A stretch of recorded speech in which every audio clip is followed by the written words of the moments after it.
La Voz del Archivo, un podcast del Archivo General de la Nación. En este espacio conocerás más sobre la labor de nuestra entidad, sus servicios y la importancia de los archivos en la preservación de la memoria del país. Bienvenidos. Este es un programa emitido en Radio UNAL, en el formato de la Memoria de la Nación y que hace parte del repositorio del podcast La Voz del Archivo.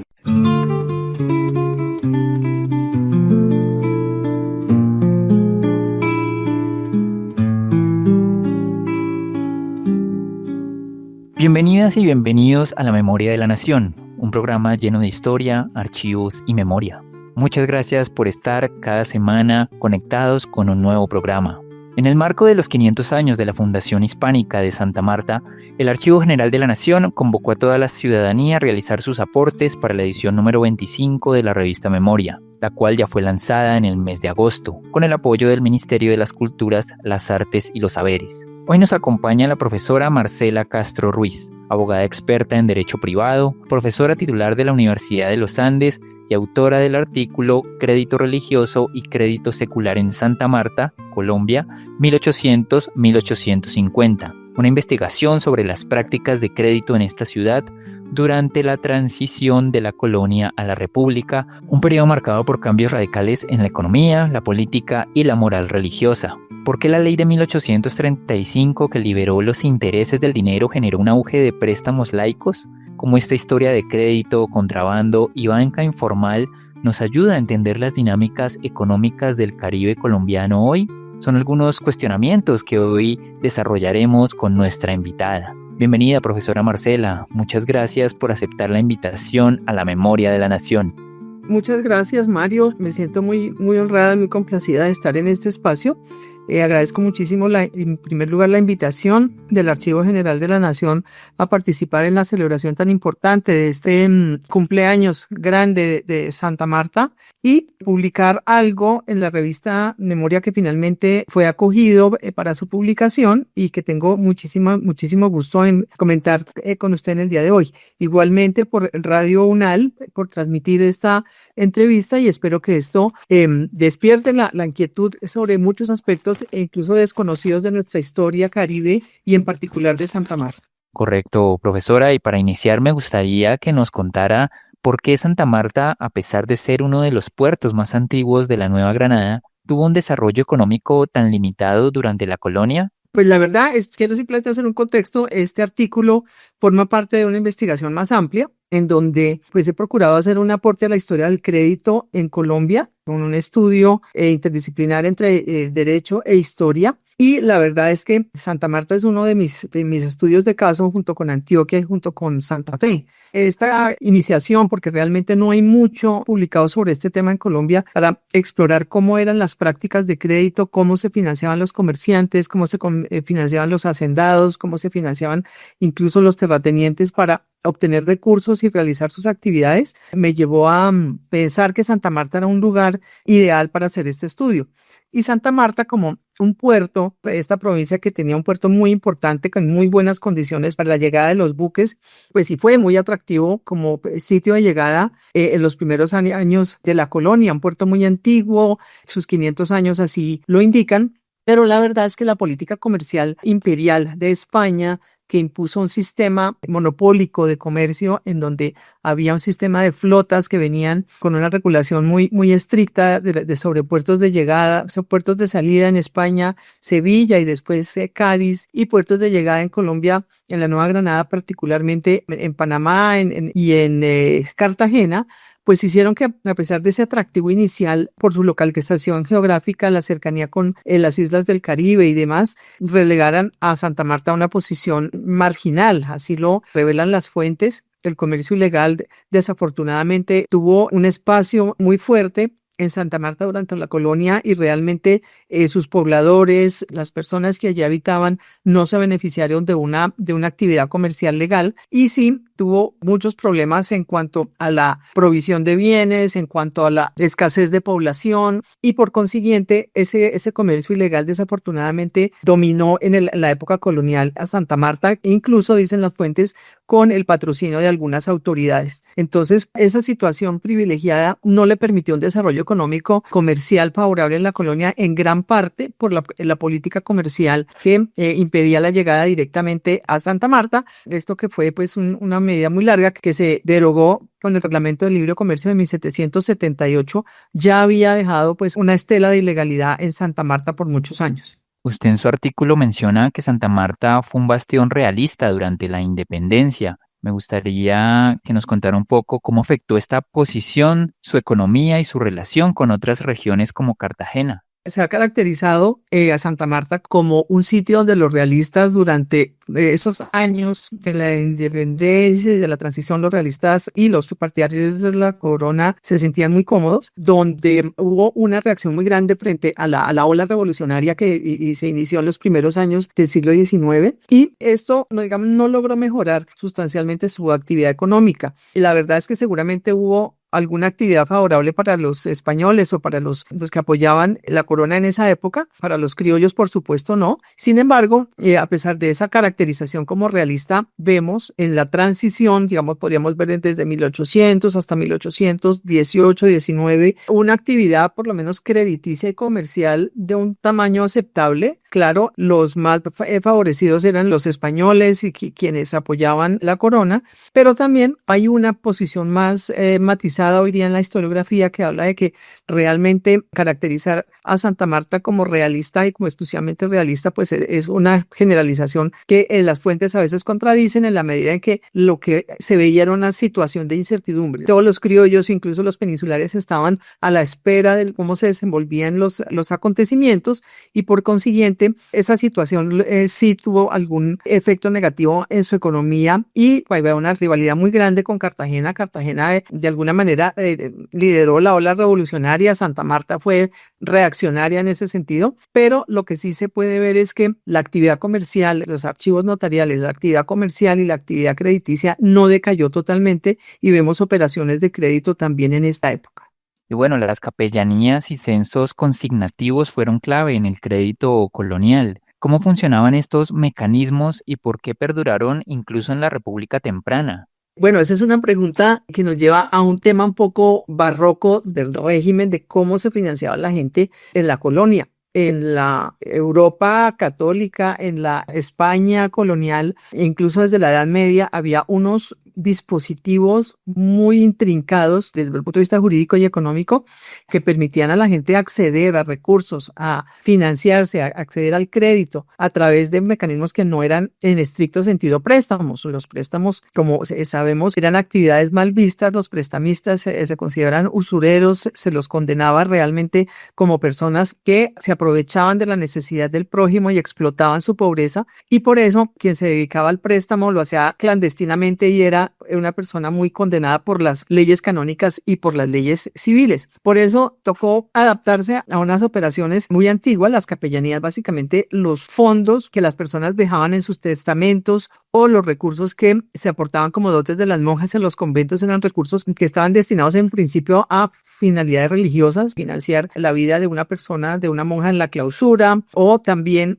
una persona que en su testamento, también en vida, dejaba unos bienes para que un capellán hiciera misas y rezara por las ánimas que salieran del purgatorio, su propia ánima cuando falleciera y también las almas de sus parientes. Esos recursos no podían quedar ociosos, y a través de un mecanismo que no se llamaba formalmente préstamo sino ceso consignativo, una persona podía ir a retirar esa plata, poner un bien inmueble en garantía y pagarle a quien le había suministrado ese capital, no en forma de préstamo sino de censo consignativo, un canon anual que muchos decían que realmente era un préstamo y que los cánones eran intereses. Sin embargo, a la iglesia no le satisfacía el sistema de los préstamos y sí le satisfacía el sistema de los censos, porque supuestamente alejaba a las personas del pecado de la usura.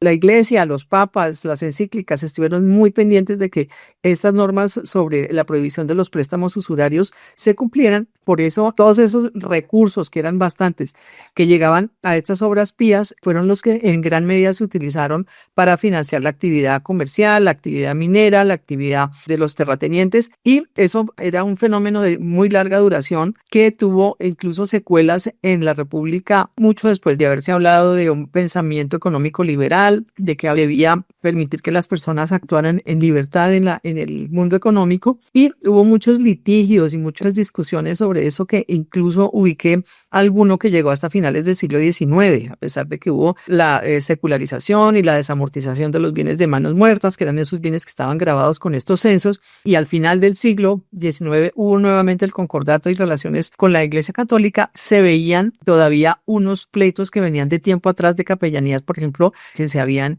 constituido con esos fines religiosos en el siglo XVII. Entonces, esas capellanías eran un intrincado económico jurídico que apoyaba la mentalidad religiosa, pero que desde el punto de vista de su duración realmente fue de larguísima duración. Y bueno, ahora vamos a hablar un poco sobre la ley de 1835, la cual liberó los intereses del dinero. Me gustaría que nos contara qué impacto tuvo esta medida en las prácticas crediticias de Santa Marta. Pues es una pregunta central que yo me formulé en mi investigación, porque, por supuesto, una vez lograda la independencia y pensando en la necesidad de organizar un gobierno que fuera secular y remover los obstáculos coloniales al comercio y al movimiento de bienes, de capitales, una ley bajo el gobierno de Santander en 1835 liberó esas viejas tasas. Las tasas eran del 5% en negocios civiles y en censos y del 6% máximo en los comerciales. Eso se consideró que era contrario a la necesidad de la circulación de los capitales, que debía liberarse. En efecto, se liberó, y el impacto principal fue un encarecimiento del dinero. Las personas, si bien algunas seguían acudiendo a los mecanismos religiosos, y había censos también laicos, que quiero aclarar eso, también había personas que tenían dineros disponibles y no los prestaban a través de préstamos normales, sino a través de censos laicos, no con recursos religiosos. Cierro paréntesis. Esta ley provocó que durante los siguientes años hubiera un alza considerable en el costo del dinero, que llevó incluso a unas, según muestran los archivos notariales, a unas prácticas de intereses no solo de mora del 24% al año, o sea, del 6% se llegó al 24%.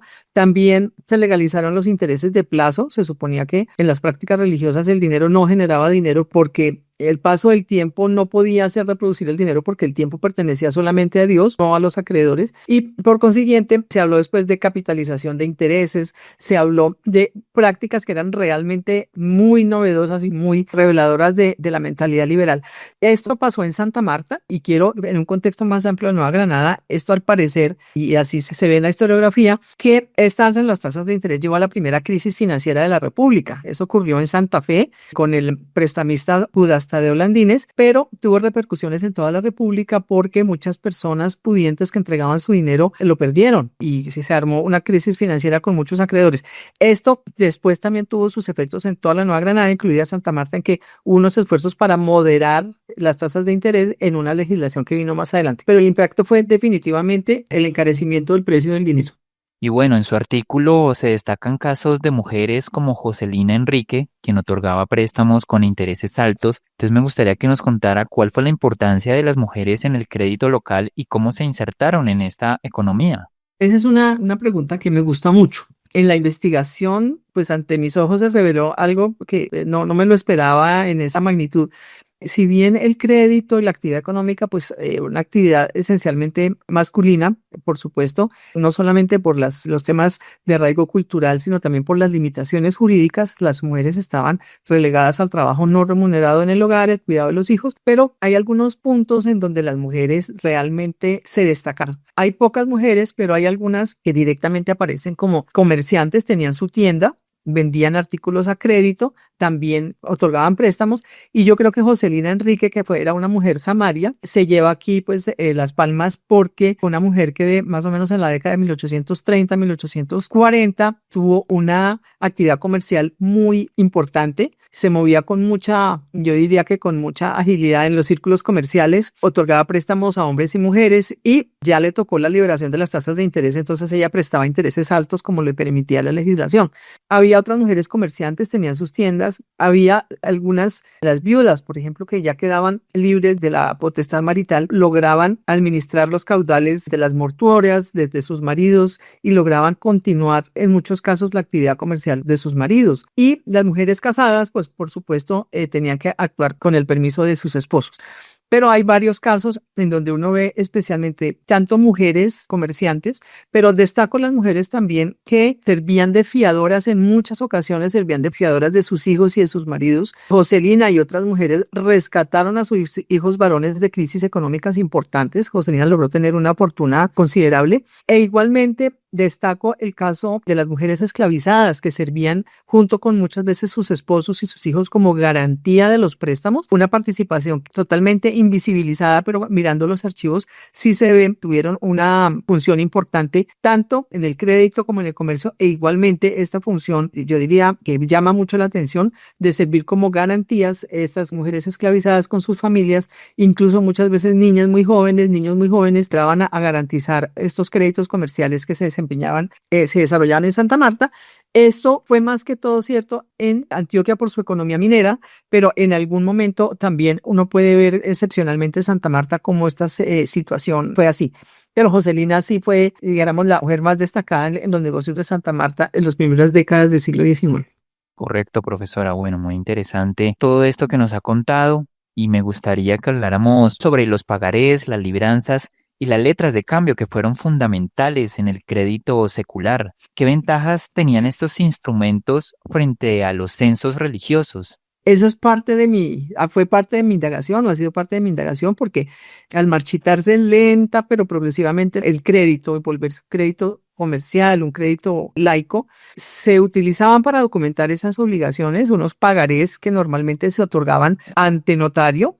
Los archivos notariales están llenos de pagarés donde una persona se obliga frente a otra a devolverle una plata que le prestó con todas las menciones legales, con todas las garantías y también otros mecanismos como las libranzas, que es una orden de pago que una persona escribe frente a otra para que esa persona normalmente en una plaza diferente le pague a alguien indicado por a quien hace el giro de la libranza, y las letras de cambio, unas que son parecidas a las libranzas pero son más complejas, son más formales, pero libranzas y letras no eran documentos que requirieran o que usualmente se llevaran a las notarías. Los pagarés fueron los más numerosos. Libranzas y letras de cambio, por no tener una documentación notarial, no se encuentran en esas fuentes, se encuentran en otras fuentes para evidenciar el crédito secular. Las ventajas eran, ante todo, pensaría yo, que eran más informales, no requerían que las personas fueran a una notaría, y frente a los censos religiosos, que los censos religiosos tenían también muchas menciones legales para lograr su cobro, uno de las ventajas más importantes es que eran créditos de corto plazo. Esto permitía la circulación más rápida de los capitales y de los censos religiosos eran censos que podían durar décadas, podían durar incluso siglos, porque el acreedor no podía forzar a ese deudor a redimir el censo, a pagar, porque se suponía que era el deudor el que determinaba cuándo terminaba de pagar y cuándo recuperaba el bien que había dado en garantía. Estos créditos laicos lo que dieron fue una mayor agilidad al ciclo económico y en ambos casos, tanto en los notarizados como los no notarizados, lo que la gente buscaba es que ese documento fuera suficiente, tuviera un mérito jurídico y ejecutivo suficiente para entrar a cobrar en caso de incumplimiento. Me gustaría que habláramos sobre los frecuentes casos de morosidad y concursos de acreedores que se indica en su artículo. ¿Cómo se resolvían estos conflictos, de morosidad en una sociedad que no tenía bancos formales? Esto es muy interesante. Digamos, mi investigación empieza pues al final del siglo XVIII, pero aquí en el artículo hablamos del siglo XIX.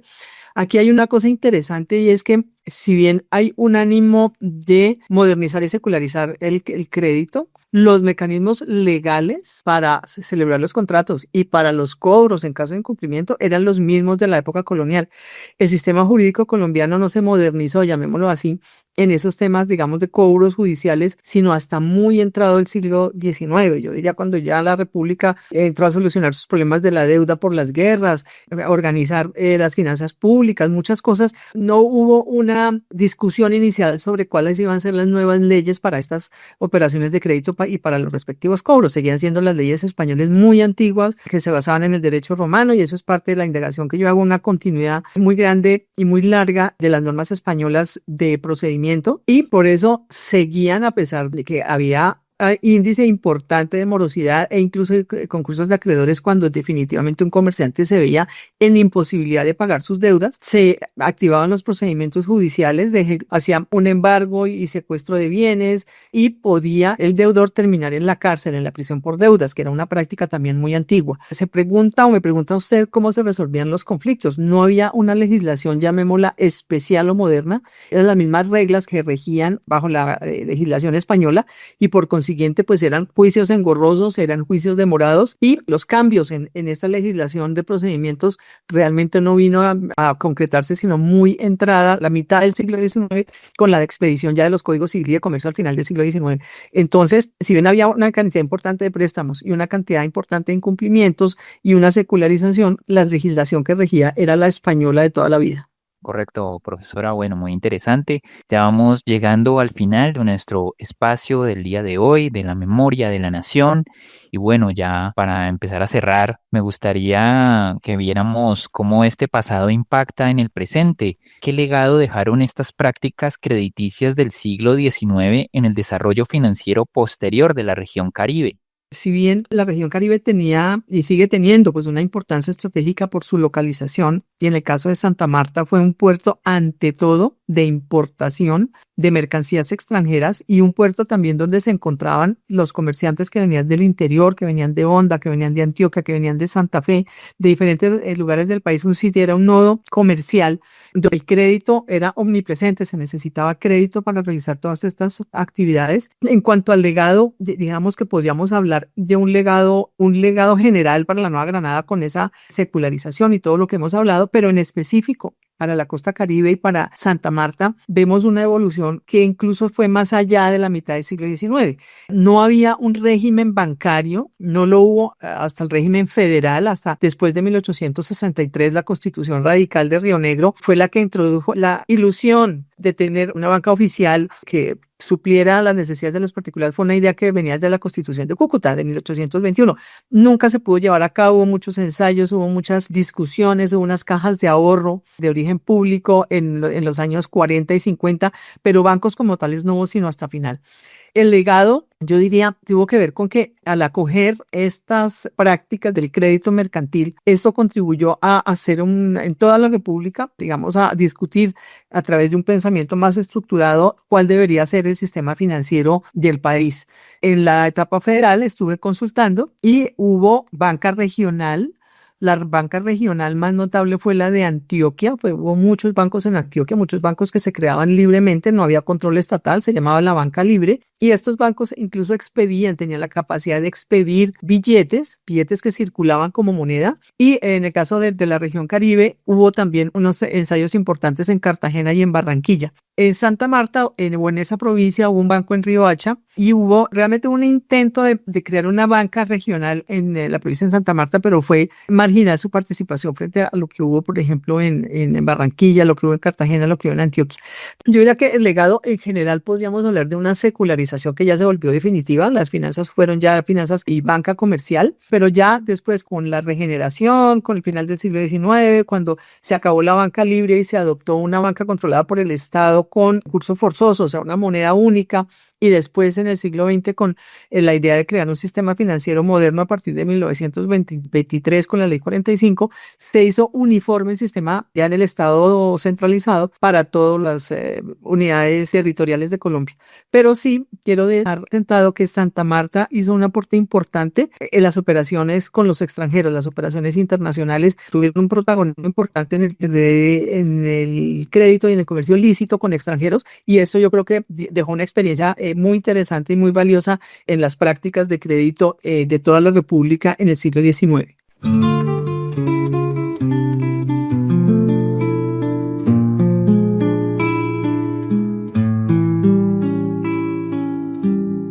Correcto, profesora Marcela. Bueno, muy interesante este programa que hemos tenido el día de hoy aquí en la Memoria de la Nación.